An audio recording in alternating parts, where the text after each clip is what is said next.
अस्सलाम वालेकुम। आज हमने डेंगू बुखार या डेंगू फीवर के ट्रीटमेंट के ऊपर बात करनी है। अब जब इलाज की बात हम करते हैं तो उसमें सबसे बड़ी गलती जो डेंगू के मरीज़ करते हैं वो ये है कि जैसे ही उनका बुखार ख़त्म होता है वो समझते हैं अब हम ठीक हो गए। तो इसमें दो तरह की प्रोपोर्शंस हैं पेशेंट्स की। एक तो वो मरीज़ हैं जो बुखार हुआ और उसके बाद वो ठीक हो गए। दूसरा प्रोपोर्शन वो है पेशेंट्स का जिनको बुखार होता है उसके बाद वो क्रिटिकल फेज़ में चले जाते हैं। डेंगू बुखार में 3 तरह के फेजेस हैं। पहला फेज़ फेब्राइल फेज़ है, दूसरा क्रिटिकल है और तीसरा हमारे पास है रिकवरी फेज़। अब जो मोस्ट इम्पॉर्टेंट है जिसको हम कह सकते हैं कि ये ख़तरनाक दिन है एक डेंगू के मरीज़ के लिए, वो है क्रिटिकल फेज़। अब क्रिटिकल फेज़ 48 आवर्स के लिए जो है ना रहता है, वो 2 दिन उसकी जो है ना उसका टाइम स्पेन होता है। अब ये क्रिटिकल पीरियड या ख़तरनाक पीरियड जो है कब शुरू होता है, जब आपका बुखार ख़त्म होता है। यानी कि आपको 3 दिन के लिए बुखार रहा, उसके बाद आपका बुखार उतर गया। जैसे ही आपका बुखार उतरता है तो आपके ख़तरनाक जो दिन हैं वो तब से शुरू होते हैं। आप ये समझते हैं कि नहीं अब हमारा बुखार ठीक हो गया तो हम ठीक हो गए। अब इस क्रिटिकल फेज़ को कैसे पहचानते हैं, तो इसमें कोई हार्ड एंड फास्ट रूल नहीं है। कुछ पेशेंट्स में जो फेब्राइल फेज़ है वो 3 दिन के लिए चलता है, जो पहला फेज़ है। कुछ पेशेंट्स में 4 दिन के लिए चलता है। तो इसकी जो निशानी है क्रिटिकल फेज़ को पहचानने की वो ये है कि जैसे ही पेशेंट का बुखार ख़त्म हो तो इट मीन्स के आपका जो क्रिटिकल फेज़ है वो शुरू हो चुका है और अगले 2 दिन आपकी सेहत के लिए इम्पोर्टेंट हैं, आपकी सेहत के लिए ख़तरनाक भी साबित हो सकते हैं।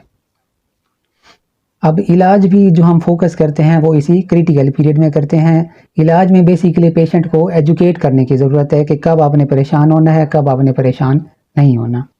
अब हम इलाज को तीनों फेजेस को साथ लेके चलते हैं इलाज के साथ साथ।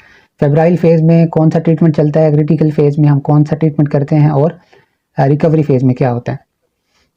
अब हम बात करते हैं फेब्राइल फेज़ की। Febrile phase most of the patients में, बहुत ज़्यादा पेशेंट्स में 3 दिन तक रहता है और इसमें जो ट्रीटमेंट है वो हमारा सिम्प्टोमेटिक होता है।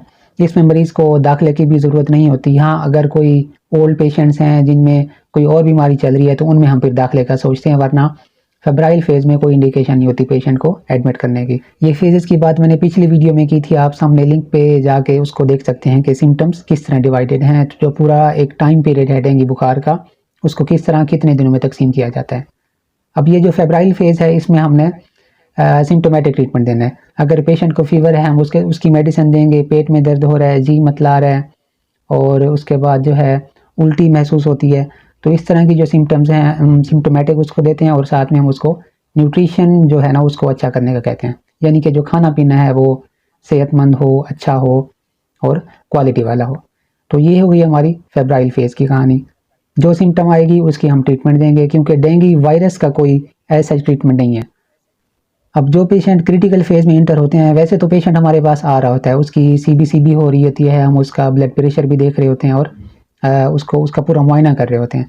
अब जो पेशेंट हमारे पास क्रिटिकल फेज़ में, जैसे हमने उनको बताया होता है कि आपने ये काम करने हैं, अब वो जब दोबारा चेकअप कराने आता है तो उसके हम प्लेटलेट्स देखते हैं, उसका हम हीमेटोक्रिट देखते हैं कि वो ज़्यादा तो नहीं हो रहा, प्लेटलेट ज़्यादा कम तो नहीं हो रहे और जिस्म के किसी हिस्से से कोई खून तो नहीं आ रहा, दिल की धड़कन में तब्दीली महसूस तो नहीं हुई। और इसके अलावा जो वार्निंग साइंस हैं बाकी डेंगू फीवर के, उसमें है कंटिन्यूअस वोमिटिंग।